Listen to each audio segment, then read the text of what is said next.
নমস্কার, astro tarot with দেবিকাতে আমি আপনাদের প্রত্যেককে স্বাগত জানাচ্ছি। আমি দেবিকা ঘোষ, আপনাদের ট্যারো কার্ড রিডার, আপনাদের বন্ধু এবং পথ প্রদর্শক। কেমন আছেন বন্ধুরা? আশা করি ভালো আছেন।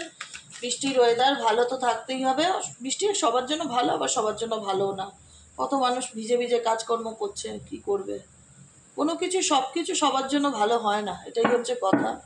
তো যাই হোক, চলুন, আশা করি ভালো আছেন, ভালো থাকার চেষ্টা করছেন। আজকের current energy, current feelings, hidden current energy আপনার পার্সন, আপনি যাকে নিয়ে এই মুহূর্তে দাঁড়িয়ে রিডিংটি দেখছেন, 18ই জুন বুধবার, তার হিডেন ফিলিংস কি, সে কি লুকাচ্ছে আপনার থেকে, তার মন মস্তিষ্কে কি চলছে অ্যাট প্রেজেন্ট রাইট নাও দেখে নেবো। তার জন্য বলবো প্রত্যেকটা বন্ধুকে এনার্জি কানেক্ট অবশ্যই করবেন। ভিডিও দেখছেন, এনার্জি কানেক্ট করছেন না, এরকম করলে কিন্তু হবে না। এনার্জি কানেক্ট করতে হবে, লাইক করতে হবে, কমেন্ট সেকশনে ইউনিভার্সকে থ্যাংক ইউ জানাতে হবে, গ্রেটফুল থাকতে হবে অলওয়েজ। ইউনিভার্স, আমি যা পাচ্ছি, যতটুকু যা পাচ্ছি তোমার জন্যই পাচ্ছি, সব কিছুর জন্য তোমাকে অনেক অনেক অনেক অনেক অনেক ধন্যবাদ। মন খুলে ধন্যবাদ জানাও, থ্যাংক ইউ জানাও। দেখো জীবনটা পাল্টে যাবে। জীবনে না কিছু কিছু জিনিস না মানে একটা হয় না, রুলস আমরা ফলো করি। ছোট থেকে আমরা দেখেছি যে এটা হয়নি, ঠাকুর কেন আমার সাথে এটা হলো, আমরা ভীষণ অভিযোগ করি। অভিযোগ করাটা ত্যাগ করতে হবে। জীবনে যদি সুস্থ সুন্দরভাবে ভালোভাবে বেঁচে থাকতে চাও, অভিযোগ করা, মানুষ বলো, ঠাকুর বলো, যে কোনো কিছুর সাথে বলো, অভিযোগ করাটা বন্ধ করে দাও। কথাটা বুঝতে পেরেছো? কেন বলছি কথাটা? খুব ঠান্ডা মাথায় ভেবে বললাম। অভিযোগ করলে সমস্যার সমাধান হয় না। হ্যাঁ, সেটা কিছু কিছু জায়গায় আলাদা জিনিস, কাজের ক্ষেত্রে সেটা আমি বলছি না। হয় না, আমার সাথে কেন এরকম হলো, ও আমার সাথে কেন এরকম করলো, ভগবান কি বিচার করলো না, ভগবান কেন করলো, এই যে অভিযোগগুলো, এই ধরনের অভিযোগগুলো জীবন থেকে যত তাড়াতাড়ি বাদ দিতে পারবে, দেখবে তত ভালো আছো। অভিযোগ করে কোনো সমস্যার সমাধান হয় না, বরং নিজের দুঃখটা 10 গুণ বেড়ে যায়। চলো, 18ই জুন বুধবারের কারেন্ট ফিলিংস, হিডেন এনার্জি তোমার পার্সনের। তুমি যাকে নিয়ে ভাবছো এই মুহূর্তে, যার জন্য এই রিডিংটি দেখতে এসছো, তার গভীর অনুভূতি তোমার প্রতি কি, অ্যাট প্রেজেন্ট সেই মানুষটার মন মস্তিষ্কে কি চলছে দেখে নেওয়া যাক। Please divine angel, divine universe help করুন ও গাইড করুন। Angel archangel Michael, please help me and guide me. Angel archangel Michael, please help করুন ও গাইড করুন আমার প্রত্যেকটা বন্ধু, ভাই বোন, দাদা দিদি, যারা এই মুহূর্তে দাঁড়িয়ে আমার রিডিংটি দেখছে, তার কাছের মানুষ, তার প্রিয়জনের গভীর অনুভূতি কি, deep thought, current feelings at present right now সেই মানুষটার মন মস্তিষ্কে কি চলছে। Please divine angel, divine universe help করুন ও গাইড করুন।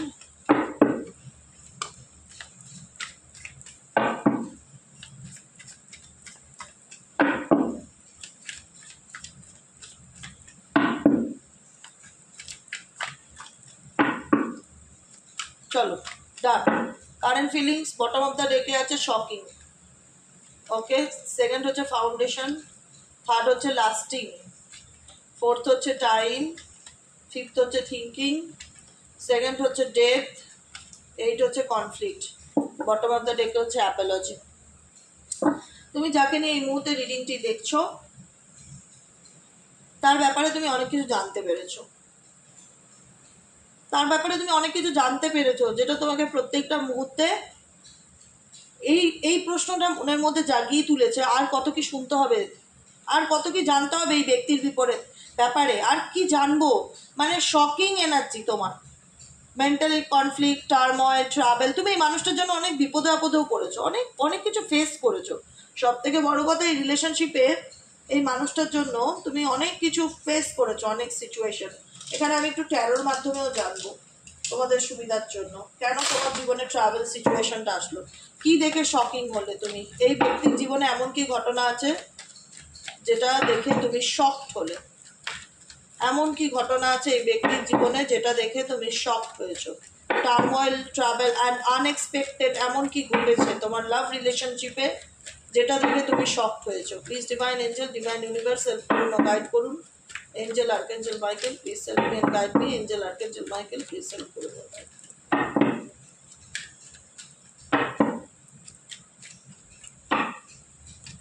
ও মাই গড, এই মানুষটাকে নিয়ে তোমার অনেক স্বপ্ন ছিল, হয় না, যে দিদি এই মানুষটাকে নিয়ে আমি প্রত্যেকটা মুহূর্তে ভেবে গেছি, সবসময় স্বপ্ন দেখে গেছি যে এই মানুষটা আমার জীবনে ওটা হয় না লাকি চার্ম, বা এর সাথে আমি আমার জীবনের আগামী ভবিষ্যতের স্বপ্ন দেখছি, ফ্যামিলির স্বপ্ন দেখছি, সিকিউরিটির স্বপ্ন দেখছি। তোমার চোখে না এই মানুষটাকে নিয়ে অনেক রঙিন স্বপ্ন কিন্তু ছিল, বা আমি বলবো ছিল, আছে বলবো না, ছিল। কারণ এই মানুষটা তোমার মন ভেঙেছে। তুমি যাকে নিয়ে দেখছো এই মুহূর্তে রিডিংটি, এই মানুষটা তোমার মন ভেঙেছে। তোমার প্রত্যেকটা মুহূর্তে মনে হয়েছে যে একে নিয়ে আমি সবসময় ম্যানিফেস্টেশন করে গেছি, সবসময় ঈশ্বরের কাছে প্রার্থনা করে গেছি, সবসময় পজিটিভ ভেবেছি এই রিলেশনশিপটাকে নিয়ে। এই রিলেশনশিপটা শুধু সম্পর্কই না, আমার জীবনের আশা আকাঙ্ক্ষা ছিল। কিন্তু এমন কিছু সিচুয়েশন আমার সামনে আসলো, এই মানুষটার জীবনের ঘটনা, যেটা আমাকে প্রত্যেকটা মুহূর্তে অবাক করে তুললো। ফাউন্ডেশন ইন্ডিকেট করছে কি? কারণ এই মানুষটা তোমাকে কোথাও না কোথাও রিলেশনশিপে ফাউন্ডেশনকে, স্টেবিলিটিকে ইন্ডিকেট করে, যে না আমি তোমার পাশে থাকবো, আমি তোমার সাথে সারা জীবন রিলেশনশিপে থাকতে চাই, আমি তোমাকেই বিয়ে করতে চাই, আমি তোমার সাথেই বাকি জীবনটা কাটাতে চাই, আমাদের ফ্যামিলি হবে, বাচ্চা হবে, পরিবার হবে। এই যে একটা রঙিন স্বপ্ন তোমার মনে জাগিয়ে তোলা, ডেফিনেটলি অনেকে জাগিয়ে তুলেওছে, সেটাকে সে রক্ষা করতে পারেনি। আর আর অনেকে স্বপ্ন দেখিয়েছে যে না আমি এই সম্পর্কটাকে নিয়ে ফিউচারে ম্যারেজের দিকে এগোবো, যে কারণে তুমি সবসময় চেয়েছিলে অ্যাডজাস্ট করতে, কম্প্রোমাইজ করতে, ব্যালেন্স করে চলতে। কেন ব্যালেন্স করে চলতে? বিকজ লাভার্সের কার্ড। কারণ তোমার মনে হয়েছিল এই মানুষটা আমার সোলমেট, আমার সোল পার্টনার, আমি একে ভালোবাসি, আমি একে পেতে গেলে যদি আমাকে লাইফে একটু কম বেশি অ্যাডজাস্টও করতে হয় আমি মানিয়ে নেবো, আমি পজিটিভ থাকবো, কারণ আমি মানুষটাকে মন থেকে চাই। এবার মানুষটার কারেন্ট এনার্জি তোমার প্রতি কি? লাস্টিং। লাস্টিং মিনস এখানে এটাই ইন্ডিকেট করে ফরবিডেন, নন কমিটেড সেক্সুয়াল এনার্জি। দেখো এই রিলেশনশিপটা তোমরা চাইতে, তোমরা ফিল করতে যে এটা আমার সোল পার্টনার বা সোলমেট রিলেশনশিপ বা টুইন ফ্লেম রিলেশনশিপ, বা এ আমার ভালো বন্ধু, বা এ আমার বেস্ট ফ্রেন্ড, একে ছাড়া আমি বাঁচবো না, এ আমার জীবনের এমন একজন মানুষ যাকে ছাড়া আমি আমার লাইফটা মানে ভাবতেই পারি না, ইমাজিনও করতে পারি না। এত পজিটিভিটি ছিল তোমাদের প্রেম, তোমাদের ভালোবাসার মধ্যে, এবং এই মানুষটাকে নিয়ে কোনো নেগেটিভ কোনো থট কখনোই তোমাদের দিক থেকে ক্রিয়েট হয়নি। সবসময় সম্পর্কটাকে নিয়ে ভালো ভেবেছো, ভালো দেখার চেষ্টা করেছো, সবসময় মানিয়ে নিয়েছো, অ্যাডজাস্ট করেছো। সেই জায়গায় দাঁড়িয়ে কি হচ্ছে? লাস্টিং সিচুয়েশন ইন্ডিকেট করছে যে এই মানুষটা, তোমার মনে হলো যে এই মানুষটা আমার সাথে সোল টু সোল কানেক্টেড নয়। তোমাদের মনে হচ্ছিল সম্পর্ক সোল টু সোল কানেক্টেড, আমি মানুষটাকে মন থেকে ভালোবাসি, মানুষটাও আমায় ভালোবাসে। এখানে যাদের সাথে রেজোনেট করবে ক্লেম দিস এনার্জি, কারণ ইউটিউবে যে ভিডিওগুলো প্রতিদিন আপলোড করা হয় এগুলো জেনারেল রিডিং, সবার সাথে সবসময় সব কিছু রেজোনেট করবে তা নাও হতে পারে। যদি মনে কোনো রকম ডাউট থাকে, পার্সোনাল রিডিং, পার্সোনাল প্রেডিকশন নিজের ব্যাপারে জেনে নেবেন, ঠিক আছে? ইউটিউবে একটা ভিডিও প্রত্যেকের জন্য যে সবসময় সবটুকু রেজোনেট করবে সেটা না। আমার আজকে রিডিংটা দেখে এটাই মনে হচ্ছে এই রিলেশনশিপের সোল কানেকশনের থেকেও যেটা ভীষণ important, physical connection, physically relation, physically attraction, এই মানুষটা তোমার প্রতি অনেক হাই লেভেলে কাজ করে, ঠিক আছে? সেক্সুয়াল এনার্জি তোমার প্রতি এই মানুষটার বিশাল, মানে একটা হয় না ক্রেভিংস কাজ করে, সেক্সুয়ালি ক্রেভিংস তোমার উপর কাজ করে। এখানে কিন্তু ফিজিক্যালি ব্যাপারটা খুব ইম্পর্টেন্ট তোমার পার্সনের দিক থেকে তোমার প্রতি, কিন্তু তোমার দিক থেকে যেটা দেখছি যে না আমি মানুষটা ফিজিক্যালি মানুষটার সাথে কানেক্টেড না হলেও, কারণ আমি ফিজিক্যালি মানুষটাকে না ভাবলেও মানুষটাকে মন থেকে আত্মা দিয়ে ভালোবাসি। তোমাদের এনার্জি মানুষটাকে মন থেকে আত্মা দিয়ে ভালোবাসি, যে জন্য একে পাওয়ার জন্য লাইফে সব রকম কম্প্রোমাইজ করতে রাজি আছি। আর তোমার পার্সনের ডেফিনেটলি তোমার প্রতি অ্যাট্রাকশন যেটা হয় সেটা সেক্সুয়াল অ্যাট্রাকশন ভীষণ রকম কাজ করে, ঠিক আছে? কনফ্লিক্ট, তোমাদের সম্পর্কের মধ্যে কিছু কনফ্লিক্ট, কিছু ভুল বোঝাবুঝি, কথা কাটাকাটি, মতের অমিল, কিছু না কিছু প্রায়শই লেগেই থাকে, যেটার কোনো সলিউশন নেই। তোমার মনে হয় যে কি সম্পর্ক কি ঠিক হবে, সামনাসামনি আসলেই, ফেস টু ফেস আসলেই এমন কিছু মানে ক্ল্যাশিং ঘটনা ঘটে, বা এমন কিছু সিচুয়েশন ক্রিয়েট হয়ে যায় যেখানে দাঁড়িয়ে মনে হয় যে মেবি হয়তো মানুষটা কোনোদিনই আমাকে বুঝবে না, আর মানুষটা কথায় কথায় তোমায় ছেড়ে চলে যায়, মানুষটা কথায় কথায় তোমায় ছেড়ে চলে যায়। দেখো লেট গো এর এনার্জি, 7 অফ কাপসের এনার্জি, কথায় কথায় ছেড়ে চলে যায়। ঝগড়া হলো, বুঝতে চাইলো না, আন্ডারস্ট্যান্ডিং ব্যাপারটা কম। তো রিলেশনশিপে যারা দেখছো আজকে রিডিং, যাদের জন্য তোমার পার্টনারের সাথে তোমার আন্ডারস্ট্যান্ডিং ব্যাপারটা, যে ইকুয়ালি মনের মিলটা নেই। তুমি যদি মানিয়েও নেওয়ার চেষ্টা করো, অ্যাডজাস্টও করার চেষ্টা করো, এনার ব্যবহারে তুমি মানসিক আঘাত পাও, ভীষণ রকম মানসিক আঘাত পাও। তোমার মনে হয় যে কি বলবো দিদি, ঝগড়া হলেই মিথ্যা কথা বলে, কথায় কথায় লুকিয়ে যায়, আড়াল করে। এ দেখো হাই প্রিস্টেসের কার্ড, নিজের এনার্জিকে হাইড করছে, খুব ট্যালেন্টেড, খুব চালাক চতুর মানুষ। XYZ যাকে নিয়ে রিডিং দেখছো খুব চালাক চতুর, সবসময় সব কিছু তোমার কাছে ওপেন আপ করা, শেয়ার করা না। যখন দেখে কোনো কিছু সামনাসামনি চলে আসবে তখনই দেখা যায় যে লেজ গুটিয়ে পালায়, মানে না না না আমি এসবের মধ্যে থাকতে চাই না, আমি বেরিয়ে যেতে চাই, আমি কোনো কিছু কৈফিয়ত দিতে বাধ্য নই, XYZ। মানে নিজের সত্যিটা সামনে আসুক সেটা কখনোই সে চায় না, সেটাকে সে আড়াল করে। এর থেকে যে যদি দূরত্ব থাকতে হয় তো ডেফিনেটলি দূরত্বকেই চুজ করে, যে কারণে অনেক কিছু নিয়ে তোমার এই মানুষটার সাথে অ্যাডজাস্ট হয় না, মনের মিল হয় না, মতের মিল হয় না, ক্ল্যাশিং ব্যাপারটা লেগেই থাকে। হারমিটের এনার্জি, এই মানুষটা তোমাকে নিয়ে প্রচণ্ড চিন্তা ভাবনা করে বা ওনার জীবনের ঘটনাগুলোকে নিয়ে প্রচণ্ড চিন্তা ভাবনা করে। দেখো চিন্তার কাঠ কিন্তু প্রচণ্ড আসছে, হারমিট এনার্জি অ্যান্ড থিঙ্কিংয়ের কাঠ, হারমিট এনার্জি অ্যান্ড থিঙ্কিংয়ের কার্ড। এই মানুষটা তোমাকে নিয়ে যে ভাবে না সেটা ডেফিনেটলি নট, ডেফিনেটলি ভাবে, 100% ভাবে। হ্যাঁ, ওনার এনার্জিটা কি, ওনার আউটার লুকটা যেটা, ঝগড়া হলেই সম্পর্ক রাখবো না, বেরিয়ে যাব, কথা বলা বন্ধ করে দেবো, ব্লক করে দেবো। এটা মেবি ওনার ক্যারেক্টার হতে পারে, বা মিথ্যা কথা বলবো, কিছু একটা বানিয়ে বলে ফেলবো, ধরা পড়ে গেলে কি করব, ধরা পড়ে গেলে আমি নিজের মানে নত করা, মাথা নত করা, স্বীকার করা, নিজের দোষটাকে অ্যাকসেপ্ট করা, এরকম এনার্জি তোমার পার্সনের নয়। যে কারণে দেখা যায় যে কোনো কিছু চুন থেকে পান কষলে সে একটাই কথা বলে, রেখো না সম্পর্ক, চলে যাও, বেরিয়ে যাও, আমিও ইন্টারেস্টেড নই, ব্লক করে দিলাম, যাও। মানে কনফ্লিক্ট হওয়া মানেই সেপারেশন, এনার কাছে কনফ্লিক্ট হওয়া মানেই দূরত্ব। ইনি কিন্তু তোমার থেকে অনেক কিছু লোক আছে, তোমার মনে কোনো নেগেটিভিটি নেই, কোনো পাপ নেই, কিন্তু এই মানুষটা ভীষণ অন্ধকারে রাখা মানুষ, ভীষণ অন্ধকারে রাখা। দেখো এই না খুব চালাক চতুর, যাকে নিয়ে রিডিং দেখো খুব গভীর জলের মাছ। একটাই কথা বলবো, প্রচণ্ডভাবে যে তোমাকে নিয়ে বা রিলেশনশিপটাকে নিয়ে তার কোনো রকম কোনো ভাবনা চিন্তা নেই, সেটা কিন্তু নয়। হারমিট এনার্জি ভীষণ মানে একা শেয়ার করে না, সব থেকে বড় কথা কি বলো তো, শেয়ার করে না, যেটাই চলে মনের মধ্যে প্রচুর চিন্তা ভাবনা করে, ভীষণ প্ল্যানিং করে চলে। একটাই কথা বলবো, XYZ তুমি যাকে নিয়ে রিডিংটি দেখছো এই ব্যক্তি ভীষণ প্ল্যান করে চলে, যে আচ্ছা আমার লাইফে এটা চলছে, কি করলাম এটা থেকে বেরোতে পারি, এর সলিউশন কি। হ্যাঁ, কিছু না কিছু চিন্তা ভাবনা চলে, কারণ এই সম্পর্ক তো যতবার ব্লকটা হয়েছে বা যতবার সেপারেশনটা হয়েছে, আজকের দিনের কথা না, এতদিন যেটা ঘটে এসছে এই পার্সনের দিক থেকেই ঘটে এসছে, যে সেই দেখিয়েছে যে আমি ইচ্ছা নেই, আমি রিলেশনশিপটা কন্টিনিউ করতে পারবো না, আমাদের মধ্যে মতের মিল নেই, মনের মিল নেই, কথায় কথায় ঝগড়া হয়, ভুল বোঝাবুঝি হয়, তুমি বুঝতে চাও না, অনেক কিছু তোমার উপর দোষ চাপিয়ে দিয়ে এই মানুষটা বারে বারে তোমার থেকে দূরে চলে যায়, বা সম্পর্ক রাখে না, বা ব্লক করে দেয়। এখন হয়তো বর্তমানে তোমার এনার্জি কি সেটা চেক করলে জানতে পারবো।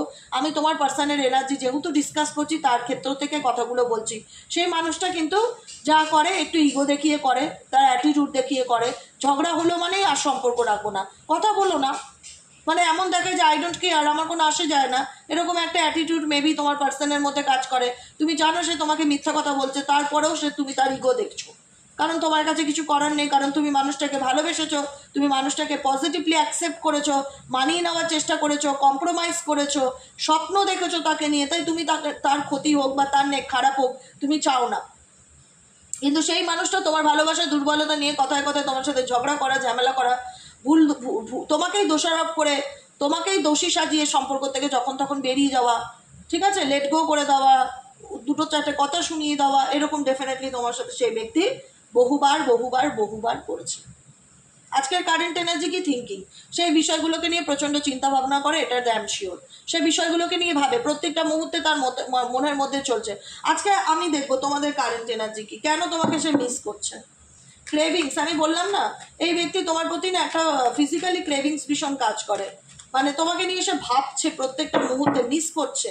মেবি তুমি হয়তো এই মানুষটাকে সেই ইম্পর্টেন্স দেওয়া, কারণ তোমার হয়তো মনে হয়েছে না যে না আর ভালো লাগছে না দিদি, না ভীষণ কথায় কথায় ঝগড়া করে উল্টে আমাকে দোষ করে নিজে ব্লক করে দেয়। এত মানে একটা হয় না যে পেরে ওঠা যায় না, কত পজিটিভ থাকবো, কত পজিটিভ ভাববো বলো তো মানুষটাকে নিয়ে। মানুষটার দিক থেকে তো আমি কোনো রকম কোনো সাপোর্টই পাই না, কোনো রকম কোনো সাপোর্ট পাই না, উল্টে ঝগড়া করবে, ঝামেলা করবে, আমার উপর সব দোষ চাপিয়ে দিয়ে আমাকে রিজেক্ট করে দিয়ে চলে যাচ্ছে, বারে বারে আমাকে ইগনোর করছে, অপমান করছে, দোষ দিচ্ছে, কথা শোনাচ্ছে। একটা হয় না যে আমি আর এই মানুষটাকে সেই এফর্টটা দিতে চাই না। থিঙ্কিংয়ের কার্ডটা কেন এসে আমি বললাম, কেন এই মানুষটা তোমাকে মিস করছে, কেন, ওয়াই, কেন মিস করছে? নিশ্চয়ই তোমার আচরণ ব্যবহার, তোমার কোনো কিছুতে চেঞ্জেস এসছে, তুমি হয়তো কোনো কিছুতে বুঝতে পেরেছো যে না আমাকে পাল্টানোটা দরকার। ডেফিনেটলি 8 অফ পেন্টাকেলসের এনার্জি, এইট অফ পেন্টাকেলসের এনার্জি ইন্ডিকেট করছে তুমি নিজের ক্যারিয়ারে ফোকাস দিচ্ছ, নিজের পড়াশোনা, নিজের লাইফকে চেঞ্জ করতে চাইছো। তোমার মনে হচ্ছে যে না, এই মানুষটার পিছনে আমি আর কোনো এফর্ট দেবো না, এফর্ট দিতে চাই না, অনেক সময় দিয়েছি, আর নয়। তুমি তোমার নিজের ভ্যালুটা বুঝতে পারছো, পরিষ্কার কথা। তুমি তোমার নিজের ইম্পর্টেন্স, নিজের ভ্যালুটা বুঝতে পারছো, নিজেকে জানার চেষ্টা করছো, নিজেকে আবিষ্কার করার চেষ্টা করছো। এটা বলতে পারি যে আমি কি করলে ভালো থাকতে পারি, আমি আমার লাইফে আর আপকামিং প্ল্যানিং কি করব, নিজের ফিউচার নিয়ে সিরিয়াস। এটুকুনি আমি বুঝতে পারছি। যারা এই মুহূর্তে দাঁড়িয়ে রিডিংটি দেখছো, তোমরা তোমাদের ফিউচার নিয়ে সিরিয়াস। না, নিজেকে কিছু করতে হবে, নিজেকে লাইফে অ্যাক্টিভ থাকতে হবে। এভাবে কারোর জন্য আমার জীবনটা থেমে যেতে পারে না, এভাবে কারোর জন্য আমার জীবনটা থেমে যেতে পারে না। আমাকে আমার কাজে মনোযোগ দিতে হবে, আমার এডুকেশনে মনোযোগ দিতে হবে। আমি যেটাই করি, বিজনেস করি, জব করি, পড়াশোনা করি, সংসারের কাজ করি, হাতের কাজ করি, ছবি আঁকি, গান করি, নাচ করি, যাই করি, কিছু না কিছু নিয়ে মানুষ বাঁচে। শুধু শুধু তো একটা মানুষ বসে থাকতে পারে না। কিছু হোক, কিছু যেটাই করছো XYZ, সেটার উপর ফুল অফ ফোকাস, যে না আমি আর এগুলো নিয়ে আর ভাববো না। অনেক ভেবেছি, ভেবে ভেবে আমি দুঃখ কষ্ট পাই, আমি কম্প্রোমাইজ করে গেছি রিলেশনশিপে, আর নয়। সে বুঝুক, আর সে ডেফিনেটলি বুঝছে। সে প্রত্যেকটা মুহূর্তে তোমাকে নিয়ে চিন্তা করছে। সে দেখায় হয়তো যে আমি তোমাকে নিয়ে ভাবছি না, বা আই ডোন্ট কেয়ার, এরকম একটা অ্যাটিটিউড, কিন্তু ডেফিনেটলি সেটা নয়। প্রত্যেকটা মুহূর্তে সে তোমাকে নিয়ে ভাবছে, তোমাকে মিস করছে, তোমার প্রতি তার একটা আলাদা ক্রেভিংস কাজ করছে, যেহেতু তুমি ইম্পর্টেন্স দেওয়াটা বন্ধ করে দিয়েছো। কারণ এই সম্পর্কের মধ্যে সব থেকে মেন দূরত্বের কারণ হচ্ছে ইগো। ইগোটা খুব ইম্পর্টেন্ট, হার জিতটা। যে ও মানে আমি জিতবো বা ওকে হারাবো, ঝগড়া করে আমি তোমাকে হারাবো, মানে একটা হয় না উইন অ্যান্ড লসের ব্যাপার, যে তুমি ভুল করেছো, তোমাকে মানতেই হবে তুমি ভুল করেছো, আমি জিতে গেছি, এরকম একটা প্রাউড ফিলিংস তোমার পার্সনের মধ্যে মেবি কাজ করে, যেটা তোমাকেও ভীষণ মানসিক আঘাত দেয় বা দুঃখ দেয়, যে কারণেই হয়তো তোমাদের সম্পর্কটা এন্ডিং হয়েছে। রেড ফ্ল্যাগ ঘোষণা হয়ে গেছে যে আমি আর কন্টিনিউ এই রিলেশনশিপে আমার আর কোনো ফিলিংস নেই, আমি আর সম্পর্ক রাখতে চাই না। বিকজ এই রিলেশনশিপের মধ্যে তোমাদের মধ্যে কোনো তৃতীয় ব্যক্তির রিলেটেড কোনো কিছু নিয়ে ঝগড়া, ঝামেলা, ভুল বোঝাবুঝি, অশান্তি হয়েছে, যে কারণে তুমিও দূরে সরে এসছো। তোমারও মনে হয়েছে যে না, আর নয়, অনেক করেছি মানুষটার জন্য, অনেক ভেবেছি, বিনিময় শুধু দুঃখ কষ্ট হতাশা ছাড়া কিছু পাইনি, আর এই মানুষটাকে নিয়ে কিছুই ভাবতে চাই না, করতে চাই না। এবার আমার জীবনের একটাই মূল মোটো, নিজের কেরিয়ার, নিজের ফাইন্যান্স, নিজের জীবনের স্টেবিলিটি, এটা আমার জীবনের সব থেকে বড় ইম্পর্টেন্ট। আমি জানি সেই ব্যক্তির জায়গাটা আমি কোনোদিনও কাউকে দিতে পারবো না, তার জায়গা সবসময় আমার মনে থাকবে, কিন্তু আমি এসব কিছু থেকে ভুলে সামনের দিকে এগিয়ে যেতে চাই, নিজেকে ভালো রাখতে চাই, নিজেকে ভালোবাসতে চাই। এটাই হচ্ছে তোমাদের বর্তমান অনুভূতি, current feelings right now. 3 of কাপসের এনার্জি, জীবন একটাই, আনন্দ করে বাঁচতে চাই, লাইফে সেলিব্রেট করতে চাই। দেখো এই মানুষটা, আমি দুটো লাইন জাস্ট বলবো। তোমাদের এনার্জি বললাম, তোমার পার্সনের এনার্জি বললাম, কেন তোমার পার্সন তোমাকে মিস করছে, কেন তোমার প্রতি আলাদা একটা ক্রেভিংসে ফিল করে, ডিজায়ার এনার্জি ফিল করে। কারণ এই মানুষটা নাম্বার 1 খুব ইগোয়েস্টিক মানুষ। এই মানুষটা সারা জীবন তোমার জন্য ওয়েট করে যাবে, কিন্তু নিজের থেকে কোনো অ্যাকশন নিতে চাইবে না। এখানে ইগোটা ভীষণ বড় ভূমিকা পালন করে। তোমার দিক থেকেও তুমি অনেক কষ্ট পেয়ে শুধরেছো, তোমার মনে হচ্ছে যে না, অনেক তো একটা সময় তো ভালো ভেবেছিলাম, ভালো চেয়েছিলাম, তার ফিডব্যাকটা আমি কি পেয়েছি। আমি তো সবসময় সম্পর্কটাকে বাঁচানোর চেষ্টা করেছি, কিন্তু এই মানুষটা সবসময় আঙুল দিয়ে আমাকে দেখিয়েছে যে সব দোষ আমার, আর সে কথায় কথায় আমাকে ছেড়ে গেছে কোনো তৃতীয় ব্যক্তির কারণে। তো আমি আর এই ব্যাপারগুলোতে, এই মানুষটার জন্য আমি আর কোনো এফর্ট দিতে চাই না। এখন আমি নিজের কেরিয়ার নিয়ে ভীষণ সিরিয়াস, বা নিজের ফ্যামিলি নিয়ে ভীষণ সিরিয়াস, যেটাই হোক। আমি তোমাদের মধ্যে সেই ব্যাপারটা দেখতে পাচ্ছি। এখানে তোমার পার্সনের একটাই এনার্জি আমি বলবো, সে তোমাকে চায়। যদি তুমি বলো ব্যক্তিটি আমাকে চায় কি চায় না, দিদি মন থেকে বলো, আমি বলো ব্যক্তিটি তোমাকে চায়, কিন্তু এই ব্যক্তির হচ্ছে পেটে খিদে এবং মুখে লজ্জা, এই কথাটার মানে আছে। ওনার পেটে খিদে আছে, কিন্তু দেখাচ্ছে, এক্সপ্রেশনে দেখাচ্ছে না না আমার খিদে পাইনি, তো আই এম ফাইন, আমি ওকে, নো প্রবলেম, আমি ঠিক আছি, আমার কিচ্ছু হয়নি, আমার খিদে দিতে পাইনি, এরকম একটা ব্যাপার। মানে আমি তোমাকে চাই, তোমার প্রতি আমার একটা আলাদা ক্রেভিংস কাজ করে, কিন্তু আমি এক্সপ্রেশনে দেখাবো না না আমার তোমাকে চাই না, মানে আমি তো ভালোই আছি তোমাকে ছেড়ে। এটাই হচ্ছে তফাৎ। ইনি সবসময় তোমাকে নিয়ে থট করছে, থিঙ্কিং করছে, ডিজায়ার কাজ করছে তোমাদের প্রতি, আলাদা ক্রেভিংস কাজ করে, সে মন থেকে চায় তোমাকে, কিন্তু সে ওয়েট করছে। কেন ওয়েট করছে না, তার ইগোতে বাঁধবে, সে নিজে এসে তোমাকে বলবে সরি, নিজে এসে বলবে সব দোষ আমার। কারণ এই ব্যক্তিটা বারবার তোমাকে কোথায় কোথায় রিজেক্ট করে, সে ওয়েট করছে তোমার জন্য, যে তুমি কোনো অ্যাকশন নাও কি না নাও। মেবি যদি তুমি কোনো অ্যাকশন না নাও, এই মানুষটা ইন ফিউচার নিজের ভুল বুঝতে পেরে রিটার্ন আসবে তোমার কাছে, এটুকুনি শিওর থাকো, যদি তোমরা কোনো অ্যাকশন না নাও। তবুও বলবো ইউটিউব জেনারেল রিডিং, যদি ডাউট থাকে পার্সোনাল রিডিং করিয়ে নেবে। ওকে, কারণ এখানে ওয়েটিং সাইকেলস অ্যান্ড মুভমেন্ট, তোমার পার্সন বারবার ঘড়ি দেখছে বা সময়ের অপেক্ষা করছে যে সঠিক সময় আসুক। আমি জানি না উনি কোন সঠিক সময়ের অপেক্ষা করছে। এই মানুষটাকে তোমার জীবনে কামব্যাক করতে হবে, এইটুকুনি আমি বলে রাখছি। রিটার্ন আসতে হবে, কারণ তোমরা চেঞ্জ হয়ে গেছো, তোমাদের চিন্তা ভাবনায় পরিবর্তন এসছে, তোমরা নিজেরা অনেক বদলেছো নিজেদেরকে। কারণ তোমরা জানো যে এখানে ইনফ্লুয়েন্স রয়েছে। এই সম্পর্কটা ভাঙার জন্য কান ভাঙানি লোকের অভাব নেই, কান ভাঙাচ্ছে থার্ড পার্টি ইনফ্লুয়েন্স রয়েছে। থার্ড পার্টির সাথে বর্তমানেও অ্যাটাচমেন্ট আছে, এমন নেই যে থার্ড পার্টির সাথে রিলেশনশিপ নেই, বর্তমানেও তৃতীয় ব্যক্তির সাথে অ্যাটাচমেন্ট আছে, তুমি খুব ভালো করে জানো। সেই জন্য তুমি আর এই বিষয়টাতে আর থাকতে চাইছো না। তোমার মনে হচ্ছে যে কি লাভ এনাকে বলে বুঝিয়ে, সেই তো তৃতীয় ব্যক্তির কথাতেই চলবে, ইনি এনার মতন থাক। এই ব্যক্তি থার্ড পার্টি থাকা সত্ত্বেও তোমাকে মিস করছে, এই ব্যক্তি থার্ড পার্টি থাকা সত্ত্বেও তোমার জন্য ওয়েট করছে, যে কারণে দেখছে যে তুমি কোনো অ্যাকশন নাও কিনা। তুমি যদি কোনো অ্যাকশন না নাও, এই ব্যক্তি কিন্তু ডেফিনেটলি তোমার জীবনে কামব্যাক করবে, সরি বলতে পারে, ফিরে আসতে পারে, বা এক্সপ্রেশনে বোঝাতে পারে যে আমি ইন্টারেস্ট তোমার সাথে আবার রিলেশনশিপটাকে রাখতে। কিন্তু এটা একটা থার্ড পার্টি রিলেশনশিপ, কোনো তৃতীয় ব্যক্তির ইনফ্লুয়েন্স ডেফিনেটলি আছে, এবং এই ইনফ্লুয়েন্সের কারণেই, এই থার্ড পার্টির কারণেই তোমাদের মধ্যে সম্পর্ক ভেঙে গেছে। যদি বর্তমানে বলো থার্ড পার্টি এখনও ওনার জীবনে আছে কিনা, আমি বলবো আছে, নেই যে সেটা নেই। তবুও তৃতীয় ব্যক্তির সাথে থাকাকালীনও তোমার পার্সন কিন্তু তোমাকে কোনো না কোনোভাবে স্পাই করছে, কোনো না কোনোভাবে স্পাই করছে। আমি জানি না উনি অ্যাকচুয়ালি কি চায়। যদি দেখতে চাই উনি কারোর সাথেই ভালো নেই, তোমাকেও ভালো রাখতে পারিনি। এবার যদি বলো তৃতীয় ব্যক্তির সাথে তো আছে রিলেশনশিপে ভালো, যদি ভালো থাকেই তাহলে মনটা দোটানা হবে কেন? তাহলে তো তৃতীয় ব্যক্তির সাথেই ভালো থাকতে পারে, কেন তোমাকে স্পাই করছে? কেন তোমার ব্যাপারে জানার তার একটা কিউরিসিটি কাজ করে যে তোমার লাইফে কি চলছে? কেন? ওয়াই? সে তো নিজের মতন ভালো থাকতেই পারে, কেন তোমার প্রতি তার আলাদা একটা ক্রেভিংস কাজ করছে? কেন তার ডিজায়ার কাজ করছে তোমাকে পাওয়ার? বলতে পারো কেন সে তোমাকে স্পাই করবে? যদি তৃতীয় ব্যক্তির সাথে সে ভালো থেকে, হ্যাঁ তৃতীয় ব্যক্তি ওনার লাইফে কারেন্ট সিচুয়েশনে আছে, এটা শিওর, কিন্তু তারপরেও সে সেখানে কেন ভালো থাকতে পারছে না? কেন তার মন তোমার পিছনেই পড়ে আছে যে তুমি কি করছো, তোমার লাইফে কি চলছে, তুমি কি ভাবছো, তোমার নেক্সট অ্যাকশন কি? কেন তোমার ব্যাপারে তার এত কিউরিসিটি কাজ করবে যদি সে তৃতীয় ব্যক্তির সাথে ভালোই থাকে? যে ব্যক্তি একজনকে ভালো রাখতে পারে না, তার লাইফে তৃতীয় চতুর্থ পঞ্চম যত ব্যক্তি আসুক কোনোদিন ভালো থাকতে পারবে না। আর এই মানুষটা সারা জীবন তোমাকে একটা হার্টফক সিচুয়েশনে রেখে গেছে, ধোঁয়াশার মধ্যে রেখে গেছে। ধোঁয়াশা বোঝো? Mix signal. কখনো কখনো বুঝিয়েছে আমি তোমার সাথে আছি, কখনো কখনো তোমাকে ব্লক করে দিচ্ছে, কোনো রকম কোনো মেসেজ করছে না, কোনো রকম কোনো পজিটিভ আউটকাম ফিল করতে পারছো না। তোমার মনে হচ্ছে যে মানুষটা মেসড আপ হয়ে গেছে, তার ইমোশনস ব্লক হয়ে গেছে, সে কখনো দেখায় ভালো, কখনো দেখায় খারাপ। ধোঁয়াশার মধ্যে রেখেছে এই ব্যক্তি। কোনো তৃতীয় ব্যক্তির কারণে এই ব্যক্তি তোমাকে ধোঁয়াশার মধ্যে রেখেছে, না তোমাকে যেতে দিতে চায় মন থেকে। দেখায় যে ঠিক আছে, দেখাচ্ছে সে আমি তোমাকে ছেড়ে গেছি, কিন্তু তোমার ব্যাপারে সে প্রত্যেকটা মুহূর্তে ভাবছে, তোমাকে কোনো সোশ্যাল নেটওয়ার্ক, কোনো ইনফরমেশন, কোনো সোশ্যাল সাইট থেকে জানার চেষ্টা করছে যে তুমি লাইফে কি করছো, তোমার জীবনে কি চলছে। এটাই হচ্ছে সিচুয়েশন আজকের রিডিংয়ের এনার্জি। তো যেটাই করবে, যাই করবে, তোমরা নিজেকে সামনে প্রায়োরিটি রেখে বাকি যা খুশি সিদ্ধান্ত নাও, কোনো প্রবলেম নেই। আগে নিজেকে ভ্যালু দাও, নিজেকে গুরুত্ব দাও, নিজেকে ভালোবাসো। কে কি করছে, এ দেখো ডেপথের কার্ড কি বলছে? Awareness, importance and value. নিজের ভ্যালু, নিজের গুরুত্বটা বোঝো, নিজেকে ঝাঁকো, নিজেকে প্রশ্ন করো আমার লাইফে আর কোন কোন দিক থেকে পরিবর্তন আনাটা দরকার। ইউনিভার্স চাই তুমি চেঞ্জ হও, নিজেকে পরিবর্তন করো, নিজেকে ভালো রাখো, নিজেকে ভালোবাসো।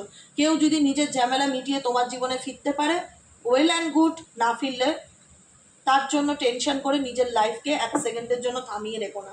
কারণ যার জন্য রিডিংটি দেখছো, সে কোনো না কোনো থার্ড পার্টি ইনফ্লুয়েন্স মানে কোনো তৃতীয় ব্যক্তি এনার লাইফে আছে, প্রচণ্ড রকম ইন্টারফিয়ারেন্স করে। তো সেইখানে তুমি যদি এই ব্যক্তির আশায় বসে থাকো যে এই ব্যক্তি কোন দিন তোমাকে ভালো রাখবে, সুখী রাখবে, তার দ্বারা তুমি ভালো থাকবে, তাহলে দেখা যাবে মাসের পর মাস, বছরের পর বছর এভাবেই কেটে যাচ্ছে। তুমি নিজেকে পাল্টাও, নিজেকে ভালো রাখো, নিজেকে ভালোবাসো, নিজের জীবনের জন্য নিজের স্ট্যান্ড নিতে শেখো, নিজের মূল্যটা বোঝো, নিজেকে গুরুত্ব দাও, নিজেকে ভালো রাখো। এটাই হলো তোমাদের জন্য আজকের মতন গাইডেন্স। দেখা হচ্ছে নেক্সট কালকে রিডিংয়ে। ঝটপট করে লাইক করবে, কমেন্ট করবে, সাবস্ক্রাইব করবে, চ্যানেলের সাথে অ্যান্ড পাশে থাকবে। যারা পার্সোনাল প্রেডিকশন বুক করতে চাইছো, মনে হচ্ছে আমার ডাউট আছে রিলেশনশিপটা নিয়ে, আমি ক্লারিটি পেতে চাই, পার্সোনালি প্রেডিকশন বুক করতে চাইলে 79801858 673 নম্বরে অনলি ফর হোয়াটসঅ্যাপ করবে, ডু নট কল। ফোন কোনো রিসিভ করি না, ফোন ধরবার মতন সময় নেই। যদি হোয়াটসঅ্যাপ করো রেসপন্স পাবে, সাথে সাথে রেসপন্স পাবে, কিন্তু হোয়াটসঅ্যাপ করতে হবে 7980185673 নম্বরে। আর বাংলাদেশে যত ভাই বোন আছো, দাদা দিদিরা আছো, প্রত্যেকে আমাকে ডেলি বেসিক মেসেজ করো বুকিংয়ের জন্য।